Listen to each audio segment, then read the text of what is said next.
One thing that makes MMOs as a genre unique and addicting is their ability to bring people together under one common purpose. And that purpose is usually completing some overly elongated menial grind for a slightly glowier piece of gear than you currently have equipped that will be outdated in a few months' time. Final Fantasy XIV is often touted, even in the marketing material, as this single-player MMO. This game that if you want to, you can experience almost completely without interacting with a single other human being. Trusts can help you complete dungeons and trials now, the MSQ is long, fulfilling and completely soloable, and even a number of different types of possible player endgame don't require you to talk or play with another person. Whilst that's great, for me, that's not what it's all about. To me, the most fun I have playing this game is when I get to play with other people, overcoming hurdles together, solving puzzles, and cracking jokes at one another are what for me make a great experience. That's why raid progression is my favourite thing to do in FF14. It's an opportunity to get together in call with 7 buddies, or soon to be friends, and hang out whilst working together while solving this intricate puzzle. It's just a good time all round. This is also why, honestly, I'm a big fan of the game's relic content. I think that it has a level of appeal for every single player in the game if they engage with it in the right way. I never did an A Realm Reborn relic on content, so let's skip over that, but I do have a video where I did the whole thing in a day if you're interested. But I was here in Heavensward, and I remember the release of the Anima relic and each of its steps. The first step had you grinding these fates for crystals with an incredibly low drop rate, and that sounds really boring, right? Well, I can remember the time that I spent there to this very day. It's been so many years, and I can still remember the people I did it with. I can remember the conversations and the laughs that we shared. I can remember the anguish that I felt watching people one by one being freed from the Sea of Clouds jail whilst the bloody crystal wouldn't drop for me, and it made me so mad because I was there for 3 hours. And I also remember being shocked when I realised that we had hung out for over 12 hours upon completion. I completed 3 Anima relics during Heavensward, and each time I made new memories. Then, Stormblood released with a brand new take on relics for the game, field operations with the implementation of Eureka. Large numbers of players could queue into these massive zones, farm mob kills and fates and not much else until the end of the expansion. The content was absolutely lackluster, and while they added some flair with the elemental system, and the Eureka actions you could assign to let your character do some truly wacky stuff, at the time I was definitely very critical of the content on offer. To an extent, I still am. But I genuinely made friends through Eureka. These massive fate trains would congregate in every instance, and whilst you see productive players farming mobs, doing their weeklies and so on, you would also see the goblins on the sidelines spamming cheerwave and talking insane shout chat, cracking jokes, having fun, socialising, making parties. You'd see that one guy getting turbo mad because his bunny got killed too, and that was always a good time. I remember genuinely, it was an incredibly positive community experience for me. It didn't matter how good you were, or how much time you could put in, you could queue in and in almost any instance find one of these trains and get a similar experience. I could also talk about Baldessian Arsenal, but for now let's move past it. Then in Shadowbringers came Bozja, which was marketed to be a refinement of Eureka. It had less overall zones, with 2 coming up against Eureka's 4, but the content within each of these zones was ramped up exponentially. There were still fates and mobs, and a lot of farming and grinding like before, but there was the addition of critical engagements, which were 48-player semi-instance duties with actual mechanics, and this changed the experience massively in my opinion. They were short, fluff-free, and honestly pretty fun to do.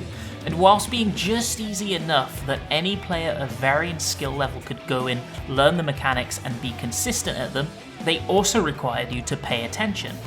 I really liked critical engagements because they added a third step to the gameplay loop on top of what Eureka had.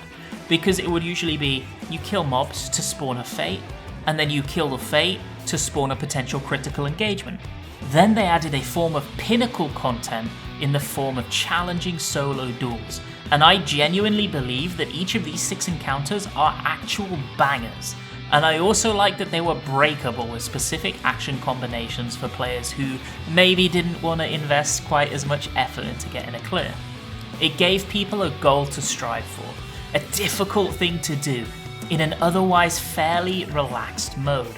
I remember the guys that wanted to blind prog and get world first on the duels, despite there being no official world race or anything for them. It was great to watch, and it brought a whole new aspect to this piece of content. The actual queuing system for the duels, on the other hand, a bit of a mess, truly outrageous, so I suppose we kind of got to deduct some points there. On the whole though, I think Bozja succeeded in its goals of taking the core concept of Eureka and refining it. I loved Bozja. I remember killing thousands of screamers with my friends late at night in Discord to farm clusters for Gil. I remember getting into my first duel. I remember being the last person standing when a critical engagement went really wrong and salvaging it for the group. It was an amazing feeling. I remember Delubrum Regine speedruns and how sweaty they'd get. I remember feeling so happy each time I completed a relic, and the hook definitely set in with me because I finished every single Shadowbringers relic on content. Whilst there were definitely improvements to be made across the board to the experience, I really thought it was an excellent way to get players from all walks of Eorzea to do things together. And for those players that really didn't want to, there were non-Bozja routes for pretty much every step, and I really appreciated that too. So given this, what can we say about relics? They're relatively easy to do, but they keep you engaged for an extended period of time, and that's what they're supposed to do. They are supposed to be there to extend the amount of time that you are engaging with the game. And they're supposed to offer routes of access for solo and group players, hardcore and casual players. The intent is to funnel them all through these experiences, which, while they're not necessarily the most master-crafted bespoke pieces of content that the game has to offer, they will get them all talking together and making parties and building communities. As cliche as it is, it's not about the content that you actually do. It's about the memories that you make and the people you do it with. And second only to my raiding experiences, doing relics and opening myself up to engaging with people has given me the most of that in my decade of playing Final Fantasy XIV. That's why I was so nervous to learn that Endwalker had decided to ditch field operation content in favour of a more traditional style of relic. It's why I was also incredibly disappointed when that traditional style turned out to be a one-off 10-minute quest followed by a 1500 tome grind each patch, for every step, for every single relic, with nothing else of interest or value added anywhere. They had, to me, gutted the soul of what made relics fun for those that enjoyed it. I understand that there are a number of people typing angry comments in the comment section right now that just didn't like relics in the past, so they currently really enjoy the streamlined process. And I totally respect your stance, you're valid, and I really hope that there is some best of both worlds solution that can be found next expansion, but I am always in favour of there being content over no content, personally. This is all why I'm really curious to see what Dawntrail will offer us. It's been stated in interviews with Yoshi P that Dawntrail intends to focus more on group content, while Endwalker was intended to focus more on solo or smaller scale content. It's also been stated that there will be a new piece of large scale instanced content next expansion, so we will definitely see a new younger sibling to Eureka and Bozja coming. And we can expect that it will probably be tied to the relic once more too. But what can we expect from that content? Honestly, I have no idea. But what I hope for is that they can build on the successes that Bozja and Eureka displayed.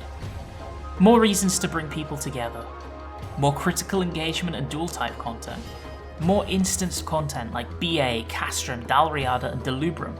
I didn't talk about them much in this video, but I really think they're great. More things to do, more ways to progress, more screamers to farm. I'd love to see improvements to a bunch of aspects as well, and something that attempts to bring in some of those players that have bounced off these types of content in the past. I'd love to see Square Enix take us all by surprise and add something new and exciting to this type of content as well. But what's most important to me, and why I'm so happy to see this style of content returning, is that it'll bring people together.